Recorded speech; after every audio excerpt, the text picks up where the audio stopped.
Let me first introduce our amazing guests and invite them to take a seat here on stage. Thank you so much for joining me. I really feel humbled to sit in between you. So I would like to start maybe with the question, what does freedom of expression mean to you personally? May I start with you, Zineb? I think the shortest definition of freedom of expression is the fact to feel safe, to say what we sincerely think, without fearing the consequences. And of course, freedom of expression is something that we also grant to opinions that we don't like. When it comes to things that seem polemic, this is where we really know if we are really people who respect freedom of speech or not. Right. So there's a reciprocity in there as well. Thanks. Dritëro, how would you answer that question? What does freedom of expression mean to you? I think freedom of expression is being kidnapped in many contexts to serve different ideological streamings in the society. And for me, of course, freedom of expression is something that we need to has to do with being safe in expressing what you think, but you also have to have a take responsibility of what you've said, not of the political consequences of what it should do, but also meet the next phase of the discussion. Freedom of expression is not just I want to say something and I'm free to say it, but it's a start of a conversation. For me, there is no self-value in this freedom of expression if it doesn't continue in deepening our understanding about each other. Thanks for this. So a right, but definitely also a responsibility. How about you, Amr? For me, freedom of expression is one of the ways in order to be a part of a community. Historically, we basically tend to think about belonging as fitting or complying with the majority of opinion. For me, to belong is basically to differ, to be able to express your own difference in dignity. And this is something that cannot actually take place without respecting the right of me and everybody else to speak. That's how we can actually build a kind of a democratic community. The 2023 World Press Freedom Index by Reporters Without Borders actually calls the situation very serious in 31 countries, difficult in 42, problematic in 55, and good or satisfactory in only 52 countries. That means that the environment for journalism is bad in 7 out of 10 countries worldwide, and satisfactory in only 3 out of 10.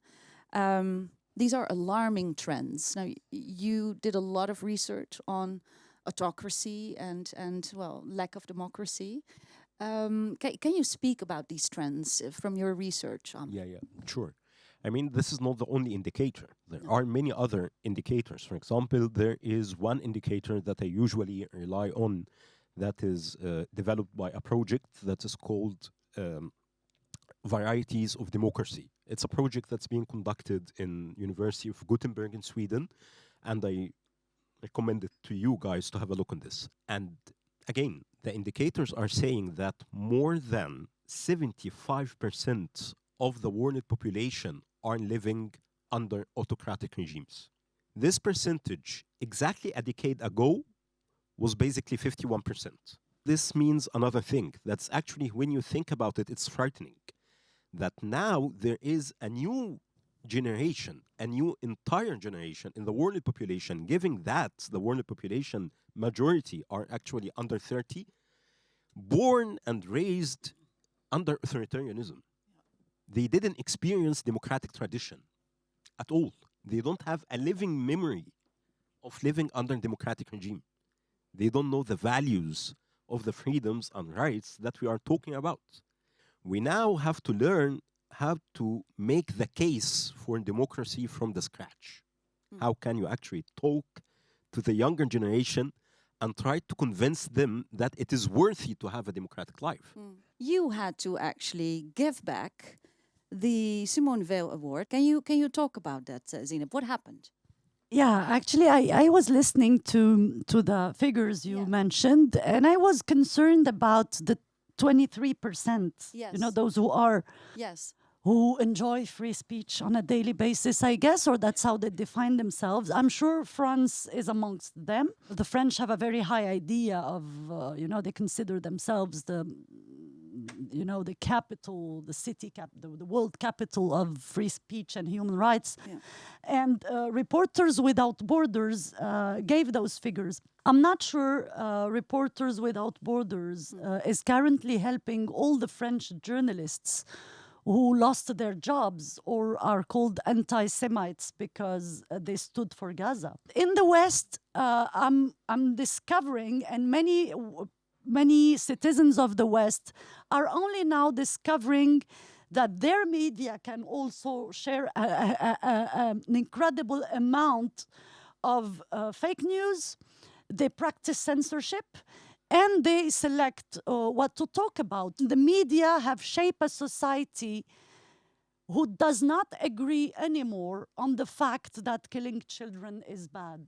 In Charlie Hebdo, when I worked in Charlie Hebdo for a few years, and I wasn't there the day of this at this meeting when we were attacked by the Kouachi brothers. The whole world stood with us. The whole world agreed on the fact that you can't kill journalists. You can't kill cartoonists, even if you don't agree with what they do. But today, I'm seeing that we have, I think, more than 160 Palestinian journalists who were killed. And in France, we are really struggling to get any TV talk about them, to get the French journalists consider them as human beings. Dritëro, I would like to get back to you. I think many people in Sweden would say, Yeah. we're very democratic, right? Yes. How is it for you as a leader in the arts world to relate to this topic of freedom of expression? In the cultural field, I think there is an unease, a silent fear of repercussions if you speak your mind. Is infiltrating institutions, is leading to self-censorship. In the beginning, when we had the war in Ukraine, all cultural institutions were really out there saying solidarity with Ukraine. When the war in Gaza happened after the 7th of October, there was immediate condemnation of the terror attack of the 7th of all the powers to be. But then there was a complete silence when it came to the continuation of the war. So suddenly, independent cultural institutions are relating to an international conflict in the world based on how the government is relating to that, not based on how independent cultural institutions think themselves. Nobody will be put in jail. But I might not get a new job as a theater director, leading an institution. That's the fear. I want to pick up on the point of solidarity, because in light of what we're discussing, is this also happening? Because you would say, the beast is so big and so international and so globalized, you would say, oh, the movement against it has a lot of fertile soil to unite and to work together. Is that happening? Sure. Yeah. Sure. I mean, that's why solidarity with Palestine is really, really something historical that should be celebrated. It is solidarity with the people who are being actually murdered via the active support of your own government. It's an act of opposition against the government, but also against the entire system that basically brought this consensus, so to speak, to life. The lack of solidarity is actually symptomatic of living under authoritarianism. Right. Because solidarity, in democracy, you learn actually solidarity. You learn how to feel responsible about and for the others. We are egoistic. And we learn to defy our own sense of egoism by living under democracy, by participating in struggle. If democratic institutions are eroding, it goes without saying that international solidarity will decrease. I would like to use these last 10 minutes to reflect on what is our possible contribution. How can we galvanize, build on the pain that a lot of us feel, hopelessness sometimes even. How can we actually act? Boycott Israel as an Arab, as someone who lives in an Arab country. Yeah. When I want to buy whatever, I always look for the Arab, the African, or the Asian product, or the South American product for countries who are friends with Palestine. So the power, use your power as a consumer and consume wisely. That is your advice to us as we sit here collectively. Yes. Yeah, thanks for that.